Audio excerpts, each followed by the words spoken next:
Hi friends, అందరం brush చేసుకుంటాం. ఆ పేస్ట్ ఎవరు ఎంత వేయాలని నేను చెప్తాను. చిన్నపిల్లలకైతే ఈ కొంచెం చాలు. పెద్దవాళ్ళకి ఏంటంటే బఠానీ గింజంత వేసుకోవాలి. చిన్నపిల్లలకి ఏంటంటే శనగవేళ్ళ గింజంత వేయాలి. ఇప్పుడు అలా వేసుకోవడానికి కుదరదు అనమాట. ఎందుకంటే ఈ పేస్ట్ హోల్ ఏమో ఇంత పెద్దదిగా ఉంటుంది.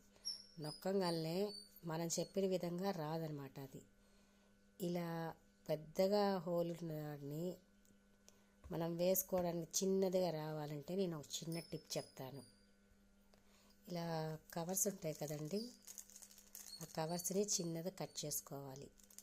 ఈ మూతికి పెట్టేసి ఇట్లాగా రబ్బర్ బ్యాండ్ వేసి చిన్న హోల్ వేసామనుకోండి, మనం పిల్లలకు చెప్పడం అవసరంలా, నాన్న ఇంత వేసుకొని ఒక్కసారి నొక్కితే అది చిన్న హోల్లోంచి కొంచెమే వస్తుంది.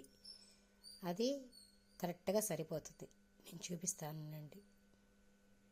అంతే అండి, ఇట్లా రబ్బర్ బ్యాండ్ వేసేసేయాల. ఇప్పుడు దానికి పిన్నీస్ తోటి చిన్న హోల్ వేయాలి. ఇదండి, చిన్న హోల్ వేసాను. ప్రెస్ చేస్తే కొంచెమే వస్తుందన్నమాట.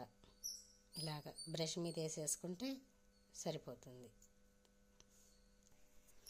ఇది ముక్కాలు భాగం అయిపోయిన తర్వాత ఇట్లా క్లిప్ పెట్టేసామనుకోండి, ఈజీగా వస్తుంది. ఈ టిప్ నచ్చితే లైక్ చేయండి, షేర్ చేయండి. Thank you.